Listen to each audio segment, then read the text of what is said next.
The Lion King is one of Disney's greatest classics, known for its captivating narrative, stunning landscapes, and, of course, unforgettable characters. Who doesn't get emotional at the tragic scene where Mufasa falls to his death after being betrayed by his own brother, Scar? This moment sets the stage for Simba's journey, marked by the pain of loss and the need to honor his father's legacy. But what if the story were even darker than we imagined? A disturbing theory is circulating among fans, suggesting that Scar not only killed Mufasa but went even further in his cruelty. The theory proposes that after Mufasa's death, Scar did something unthinkable. He devoured his own brother.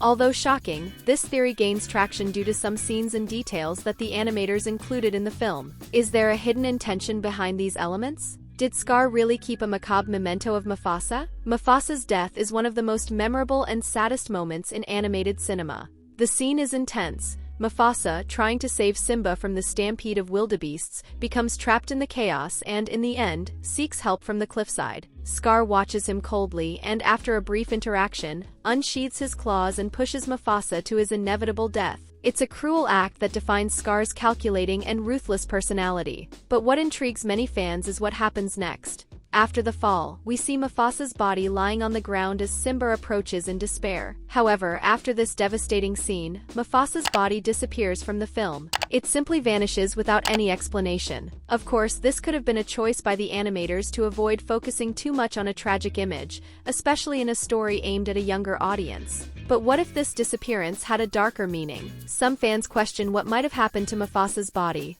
Naturally, the first suspicion falls on the hyenas, who, throughout the film, show loyalty to Scar and are willing to follow his orders. However, the natural behavior of hyenas in the real world raises doubts about this possibility. To understand this theory, we need to consider the natural behavior of lions and hyenas in real life. Lions generally do not eat other lions, unless they are in an extreme situation like a lack of food, which would hardly be the case in a territory like the Pride Lands. Additionally, lions avoid consuming their own kind, as they are at the top of the food chain and exhibit a territorial behavior that involves a form of respect for the members of their own group, even after death. On the other hand, hyenas are often portrayed as scavengers, but even they have limits. While they are willing to eat animals that are already dead and compete for others' prey, they would rarely feed on a lion, let alone an adult lion like Mufasa. In the wild, hyenas tend to keep a respectful distance from lions due to the danger they represent. They generally only attack young or sick lions, and only in large numbers.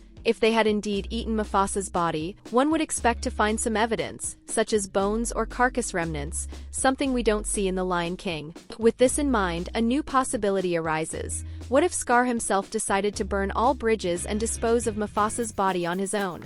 As a villain obsessed with power and the desire to eliminate any trace of opposition, Scar might have done this as a symbolic act, devouring his brother as a final act of disrespect. This thought gives new meaning to his phrase, "Long live the king," as he not only takes Mufasa's life but seems determined to erase even his memory from the kingdom. One of the most enigmatic and dark moments in the film is a scene that, at first glance, may seem like just an eccentric touch in Scar's personality. At one point, he appears in his cave holding and playing with a skull. For many viewers, it's easy to overlook this detail or attribute it to another of the character's theatrical traits. However, some more observant fans have noticed that the skull has a peculiar shape that closely resembles that of an adult lion. This seemingly simple detail has led many to question, could this skull actually be Mufasa's? If so, the theory that Scar consumed his brother gains even more strength. Imagine the coldness and cruelty required to not only kill your own brother, but also turn his body into a macabre keepsake. This scene could then represent Scar revealing his disdain for Mufasa and his desire to ensure that he is never remembered as the true king. The presence of this skull also seems to be a symbol of Scar's complete lack of remorse, as he even plays with the symbol of the life he took. This detail, though not concrete proof, adds layers of depth to the character, illustrating how far he would go to consolidate his power. If this skull really belongs to Mufasa, then the animator's intention may have been to create one of Disney's darkest villains, capable of committing a truly unthinkable act. Disney's animators and writers are known for their subtleties and details that add deeper layers to their stories. In The Lion King, Scar's traits and his relationship with Mufasa are carefully constructed to represent an ancient and deeply rooted rivalry. Scar represents resentment and envy, feelings that drive him to the extreme of taking his own brother's life. So why not go even further and symbolize this rivalry with a gesture of pure contempt, like playing with Mufasa's skull?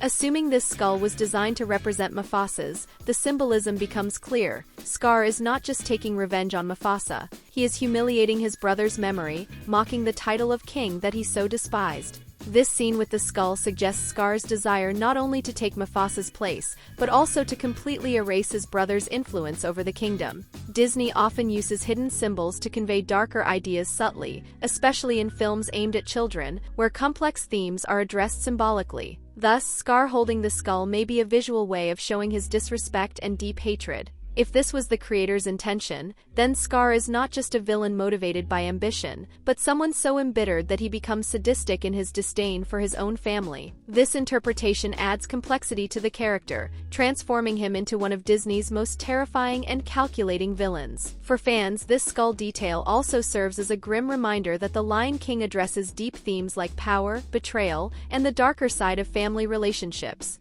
Thinking of the implications of this theory, one of the most affected characters would be Simba, who grows up carrying the pain of losing his father in such a brutal way. From a young age, Simba believed that Mufasa's death was an accident, his own fault for being in the stampede. But if he knew the truth, and even more, discovered that Scar went as far as to devour or disrespect his own brother's body, how could this impact his journey? This revelation would bring an even darker weight for Simba, who might feel a mix of horror and revolt. His motivation to defeat Scar, already personal, would become even deeper and loaded with a desire for justice. Simba's reunion with Mufasa's spirit in the stars would also take on stronger meaning, with the weight of a moral vengeance against Scar. This detail in the theory, that Scar not only took Mufasa's life but also dishonored his memory, adds an extra layer of urgency to Simba's fight for justice and redemption. Additionally, Scar's behavior can be interpreted as a message about what uncontrolled power and resentment can do to someone. Scar's moral degradation, peaking with this possible symbolic cannibalism, serves as a reminder to Simba of how bitterness and envy can completely corrupt someone,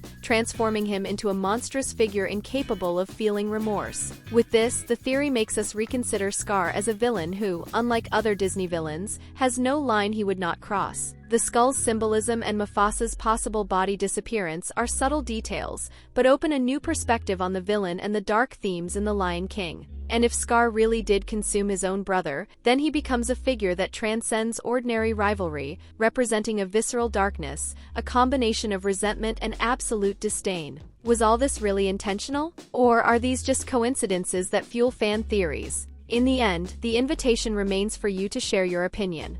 Did Disney really want to show us an even darker side of Scar? So what do you think of this theory? Was Scar truly that cruel to Mufasa? Leave your opinions in the comments. And if you enjoyed it, don't forget to give it a like and subscribe to the channel for more dark theories and curious facts about the world of animations.